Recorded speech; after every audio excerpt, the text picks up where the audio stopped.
नमस्कार दोस्तों, स्वागत है आप सभी का ऑनलाइन अड्डा फर्स्ट यूट्यूब चैनल पे। इस वीडियो में हम बात करेंगे उत्तर प्रदेश में 30,000 पदों पर भर्ती के बारे में। इसके अलावा अगर बात की जाए प्राथमिक, इसके साथ ही यूपी टीईटी से बीएड बहाल के मुद्दे को लेकर। जैसा कि आप जानते हैं कि बीएड को लेकर इसके अलावा प्राथमिक शिक्षक भर्ती के साथ साथ यूपी टीईटी के अंदर सम्मिलित हुए बीएड छात्रों को बहाल करने के लिए एक याचिका हाई कोर्ट के अंदर दाखिल की गई थी, जिसमें पिछली सुनवाई के अंदर कोर्ट के माध्यम से इस याचिका के अधीन बीएड अभ्यर्थी का परिणाम लगा दिया गया था, लेकिन अभी भी अंतिम फैसला होना बाकी है। इसके साथ ही अगर बात की जाए 7,200 पदों पर नई शिक्षक भर्ती को लेकर, साथ ही नई शिक्षक भर्ती को लेकर योगी सरकार के झटके के बारे में। वीडियो को लाइक कर दें, साथ ही शेयर कर दें और चैनल को सब्सक्राइब करना बिल्कुल ना भूलें। तो चलिए दोस्तों, वीडियो शुरू करते हैं। सबसे पहले बात कर लेते हैं उत्तर प्रदेश के अंदर 30,000 पदों पर भर्ती के बारे में। आप जानते हैं कि जब से योगी सरकार के माध्यम से शपथ ली गई है, कभी बताया जाता है कि 10,000 पदों पर नई भर्तियां होंगी, कभी बताया जाता है कि 20,000 पदों पर नई भर्तियां होंगी। लेकिन सच तो ये भी है कि लाखों पद उत्तर प्रदेश के अंदर खाली हैं, लेकिन समय बीतने के अलावा कुछ नया देखने के लिए नहीं मिला है। उसी को लेकर अगर बात की जाए, आज सुबह के समाचार पत्रों में भी आप सभी को जानकारी देखने के लिए मिली, जैसा कि आप सभी यहां से देख सकते हैं। अगर बात की जाए लंबित भर्तियों को 90 दिनों में पूरा करने को लेकर जानकारी देखने के लिए मिलती है। भर्तियों की अगर बात की जाए, वर्षों से लंबित पड़ी हुई हैं। अभ्यर्थी आर्थिक व मानसिक रूप से दिक्कतों का सामना करना पड़ रहा है। उत्तर प्रदेश अधीनस्थ सेवा चयन आयोग मतलब कि यूपीएससी की 5 साल से लगभग 20 से ज़्यादा ऐसी भर्तियां हैं जो कि लटकी हुई हैं, जिनके विज्ञापन तो जारी हुए, किसी की परीक्षा नहीं हुई कि तो किसी का परिणाम जारी नहीं हुआ। प्रतियोगी छात्रों की तरफ से मुख्य सचिव को सौंपे गए पत्र के अंदर आगामी 90 दिनों के अंदर इन सभी भर्तियों को पूरा किए जाने की मांग की गई।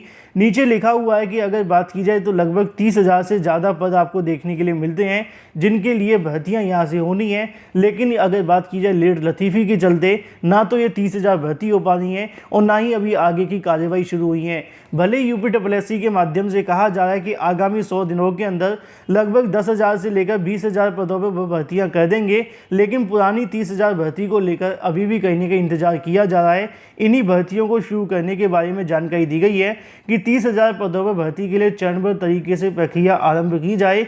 यूपीएससी के माध्यम से श्वेत पत्र जारी करते हुए बताया जाए कि विगत 5 वर्षों के अंदर कुल कितने कौन सी भर्तियां की गई और कौन सी भर्तियां यहाँ पे अभी भी लंबित हैं।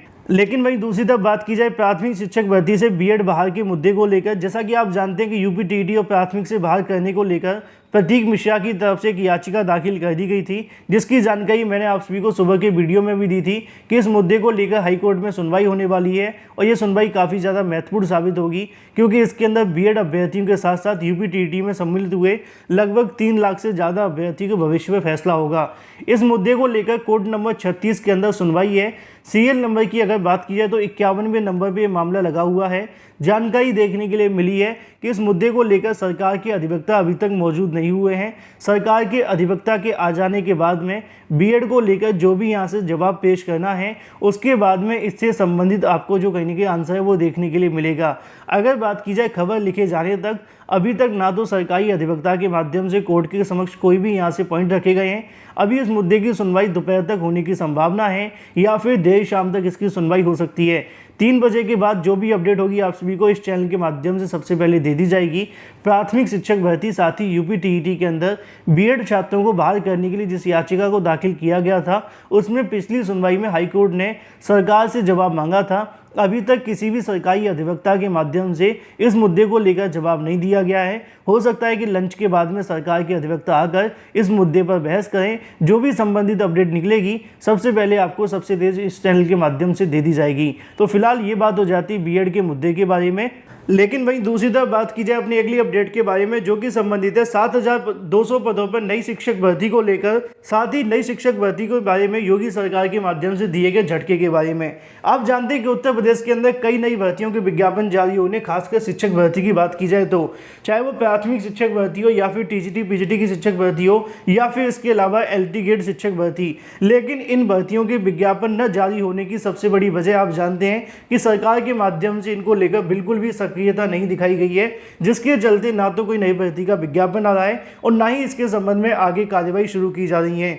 उसी को लेकर आज की तारीख में समाचार पत्रों में आपको एक जानकारी बहुत तेज़ी से घूमती हुई दिखाई दी होगी, जिसमें आपको बताया गया कि आगामी 100 दिनों के अंदर अगर बात की जाए कार्य योजना को लेकर तो शिक्षक भर्ती शामिल नहीं की गई है। ये बड़ा झटका हो सकता है उन सभी छात्रों के लिए जो नई शिक्षक भर्तियों का इंतजार कर रहे हैं, लेकिन फिर भी आप सभी पॉजिटिव रहें, यही आप सभी के पास एक अंतिम रास्ता है, क्योंकि उत्तर प्रदेश के अंदर शिक्षक भर्तियों को लेकर यूपी सरकार कहीं ना कहीं निष्क्रिय दिखाई दे रही है।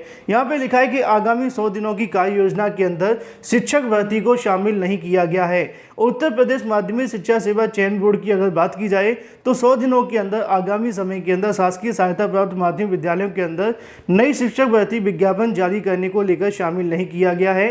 चयन बोर्ड की ओर से शासन को भेजे गए प्रस्ताव के अंदर प्रधानाचार्य की पुरानी भर्ती को पूरा करने और पहले से चयनित अभ्यर्थी की समस्याओं का समाधान करने, प्रधानाचार्य 2013 के 632 पदों की प्रधानाचार्य 2011 की कानपुर मंडल की चयनित परिणाम घोषित होने और इसके अलावा एडेड कॉलेजों में लंबे समय से रिक्त पदों के नियमित प्रधानाचार्य मिल सकेंगे। इसके अलावा अगर बात की जाए टीजीटी पीजीटी 2016 और 2021 के ऐसे अभ्यर्थी जिनका कार्यभार ग्रहण नहीं हुआ है, उन सभी को यहाँ से कार्यभार ग्रहण कराने या फिर समायोजन से संबंधित मुद्दों को आगामी 100 दिनों के अंदर पूरा किया जाएगा, ताकि आगामी समय के अंदर जो 100 दिनों के बाद में नई भर्तियों को लेकर रास्ते खुलेंगे। मतलब ये है कि 7200 पदों पर नई शिक्षक भर्ती के लिए आपको यहाँ से लगभग 3 महीने इंतजार करना पड़ सकता है, अगर समाचार पत्रों में लिखी गई जानकारी सही है तो। नीचे लिखा हुआ है कि पोस्ट वाइज वैकेंसी की अगर बात की जाए तो टीजीटी के अंदर लगभग 4500 पद होंगे, पीजीटी के अंदर 850 पद होंगे, प्रधानाचार्य के 465 पद होंगे, इसके अलावा 1453 पद होंगे प्रधानाचार्य के, जिनको मिलाकर लगभग 7268 पदों पर नई शिक्षक भर्ती देखने के लिए मिलेगी। लेकिन इस भर्ती के लिए आपको थोड़ा और इंतजार करना होगा। जो जानकारी दी जाए उसके मुताबिक ये है कि आगामी 100 दिनों के अंदर जो कार्य योजना आपको देखने के लिए मिलेगी उसमें नई शिक्षक भर्ती को शामिल नहीं किया गया है।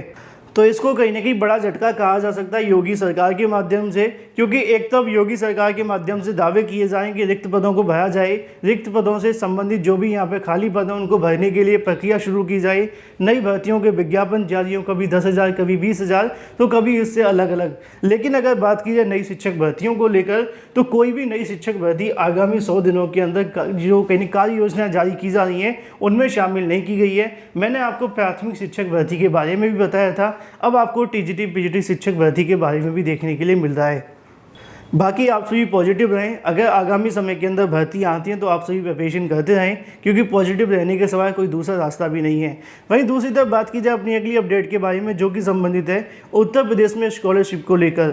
अगर बात की जाए स्कॉलरशिप के मुद्दे को लेकर तो समाचार पत्रों में रोज़ आपको एक नई जानकारी देखने के लिए मिलती है कि बजट की कमी के चलते लाखों अभ्यर्थियों की जो स्कॉलरशिप है वो लटकी हुई है।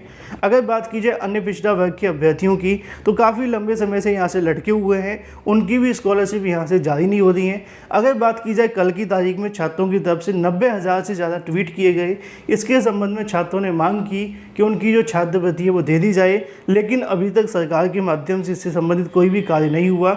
इस बार 60% से ज़्यादा विद्यार्थियों खाते में अभी तक जो स्कॉलरशिप है वो नहीं भेजी गई है। इसी से संबंधित छात्रों की तरफ से कल 90,000 से ज़्यादा ट्वीट करते हुए सरकार का ध्यान आकर्षित करने का प्रयास किया। वीडियो को लाइक कर दें, साथ ही शेयर कर दें और चैनल को सब्सक्राइब करना बिल्कुल ना भूलें।